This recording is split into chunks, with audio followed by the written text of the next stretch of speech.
Super Bowl 59 has become the most watched ever, with 127.7 million viewers, Fox reports.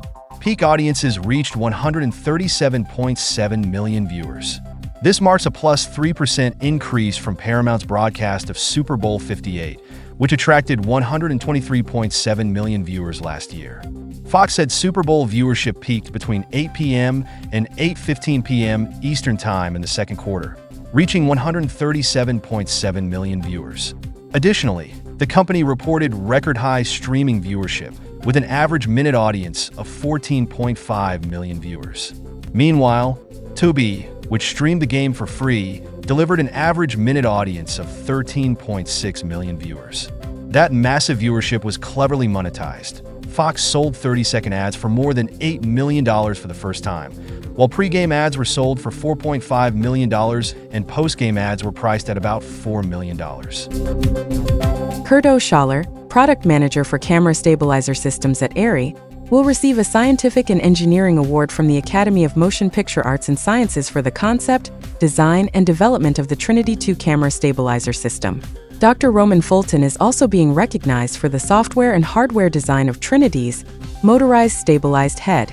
According to the Academy, the ARRI Trinity 2 is being awarded a Scientific and Engineering Award for a body-worn system that combines a traditional inertial camera stabilization system with electronic gimbal technology, allowing unprecedented freedom of camera movement for acquiring shots with multiple transitions that are otherwise unobtainable. Leveraging his background and extensive experience as a cameraman and Steadicam operator, Kurt O'Shaller developed his own camera stabilization systems, which led to the Artemis series of the company Sackler, a brand of Vitek Videocom. The series was introduced in 2001 and later acquired by ARRI. In 2015, Schaller collaborated with Roman Fulton, a doctor of engineering, to develop the Trinity system, which evolved into the Trinity 2. Researchers at Hanyang University, Yonsei University, and Sogang University in South Korea recently introduced an alternative approach to reduce electrical crosstalk between pixels, an issue that decreases OLED displays' image quality and color rendition as pixels' density increases. The methods, based on increasing the thickness of an OLED component, known as the whole transport layer, HTL, can compromise a display's energy efficiency due to higher driving voltages. The solution proposed by South Korean scientists involves the use of a silicon-integrated small molecule whole transport layer, SIHTL, patterned using microlithography, a well-established technique to precisely structure materials on a microscopic scale. Using microlithography, the researchers created the SIHTL layer and integrated it in OLEDs. They then created micro-patterned OLED arrays and tested their performance in a series of tests. Notably, they found that the whole transport layer they created exhibited an improved performance. The prototype display they created was found to enable remarkable pixel resolutions, while also retaining a good energy efficiency. Jordan Bardo has joined QuickPlay as a general manager of North America. Jordan has come from Google Cloud, where he led a wealth of initiatives including driving AI, media, and enterprise cloud transformations. Jordan shares QuickPlay team's passion and determination to lead with innovation and to build solutions that empower streaming profitability, like the recently announced QuickPlay Shorts. As general manager of North America, he will work with the company's valued customers, prospects, and partners to continue QuickPlay's work implementing meaningful OTT transformations and expand into new markets. Otherworld Computing, a manufacturer of high-performance storage, docks, and memory card solutions, and ARCHIWARE, a provider of data management software, have announced a strategic partnership to deliver seamless shared storage, cloning, backup, and archiving for collaborative workflows. Under the terms of the partnership agreement, the ARCHIWARE P5 platform will now be natively integrated with the OWC's Jellyfish shared storage for video production to enhance collaboration capabilities, ensure data protection, and future-proof asset management. With the new Jellyfish Manager 3.0, using ARCHIWARE P5 with Jellyfish storage products to protect production data is now easier than ever.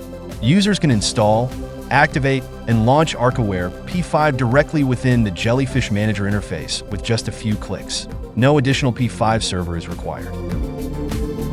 The annual Pre-NAB event has been announced. JB&A Pre-NAB 2025 will take place on April 4th to 5th at the stunning Horseshoe Las Vegas. and is expected to be bigger and better than ever. The event will feature exclusive product launches ahead of NAB 2025, hands-on demos of game-changing technology, and one-on-one meetings with top manufacturers. Attendees will have opportunities to win prizes, enjoy discounts, and network with industry professionals. Nick Smith is set to share his latest market insights.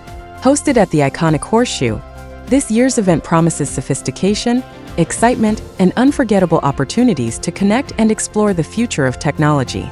Registration is now open and accessible via QR code displayed on your screen. Don't wait, space is limited. The International Olympic Committee, IOC, has announced it will hold the first Olympic Esports Games in Riyadh, Saudi Arabia in 2027. The IOC is working with the Esports World Cup Foundation, EWCF, on the event. EWCF will manage the game selection, tournament structures, and ecosystem engagement to drive innovation, said the IOC. Esports is a growing opportunity for broadcasters to tap into younger audiences. With an estimated 318 million esports fans worldwide in 2025, a significant increase from 215.2 million in 2020. Additionally, around 322.7 million people are projected to be occasional esports viewers by 2025. Details regarding the broadcast rights of the tournament, as well as host broadcaster, have not been announced. Dear colleagues, if you want your news to be included in briefly, please contact us in the comments. Let's make news together.